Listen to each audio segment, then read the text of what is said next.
Good morning, नमस्कार, ओम शांति।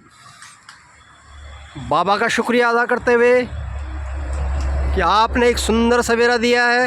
शुक्रिया मेरे पिता परमात्मा भगवान शिव बाबा जी। वाह मेरे बाबा वाह, सुंदर भाग्य देने के लिए शुक्रिया, सुंदर सवेरा देने के लिए शुक्रिया, सुंदर सवेरे की शुरुआत करवाने के लिए शुक्रिया। इस शुक्रिया के साथ आज बात करेंगे और मनन चिंतन करेंगे कि आखिर तिलक को माथे के बीच में ही क्यों लगाते हैं।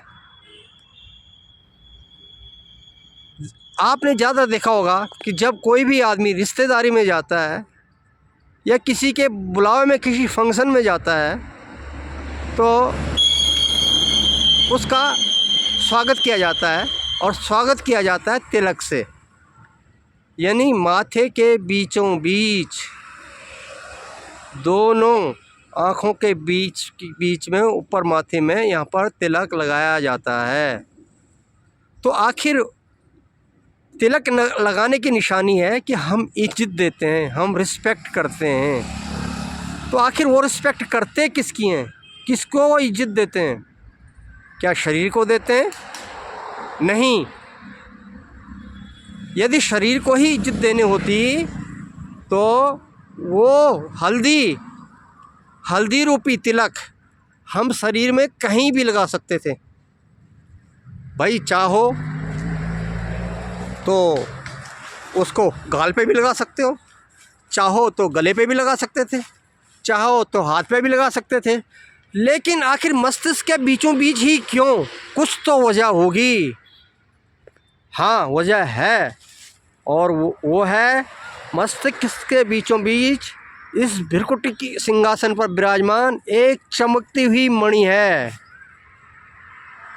और उस मणि का नाम है आत्मा, सोल। तो इज्जत किसकी हुई? आत्मा की, सोल की, उस प्राण की जो इस शरीर रूपी गाड़ी को चला रहा है। क्यों? कि शरीर की इसलिए नहीं इज्जत है कि शरीर एक नाशवान चीज़ है। शरीर, जब आत्मा शरीर को छोड़ के चली जाती है तो आत्मा तो अपने अगले रोल के लिए चली जाती है, आत्मा फिर जन्म ले लेती है, लेकिन शरीर को जला दिया जाता है। शरीर एक नाशवान चीज़ है, तो नाशवान चीज़ की रिस्पेक्ट नहीं, रिस्पेक्ट उसकी जो राजा है, जो बार बार जन्म लेता है, बार बार शरीर में आता है और उन शरीरों को चलाता है। यानी उस ताकतवर चीज़ की, उस मणि की पूजा हो रही है जो हमारे शरीर के द्वारा हमसे काम करवा रहा है, इन कर्मेंद्रियों से काम करा रहा है।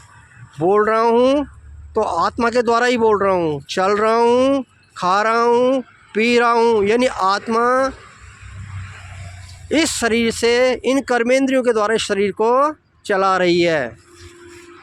तो इज्जत उसकी होती है जो अमर अजर है, जो निर्विकारी है।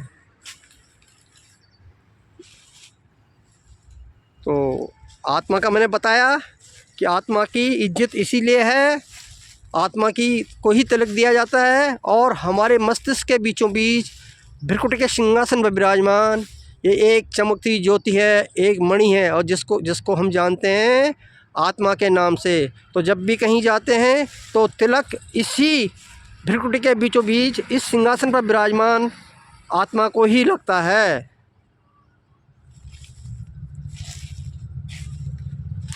आत्मा जब शरीर छोड़ती है तो अगली बार, अगले जन्म के लिए फिर से किसी न किसी शरीर में जाकर फिर से अपना रोल अदा करने के लिए आती हैं।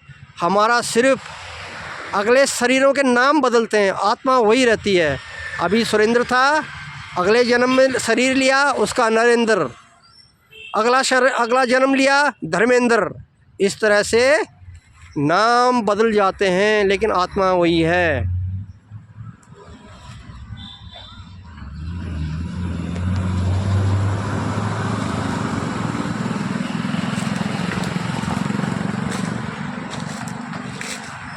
तो आज छोटे छोटे वीडियो के साथ आपसे यूं ही मुलाकात होती रहेगी। और अभी इसी सुंदर बगीचे से आपसे विदा ले रहा हूं और मिलते हैं किसी अन्य वीडियो में अन्य बातों के साथ। तब तक दे अपने इस मित्र को इजाज़त। नमस्कार। ओम शांति।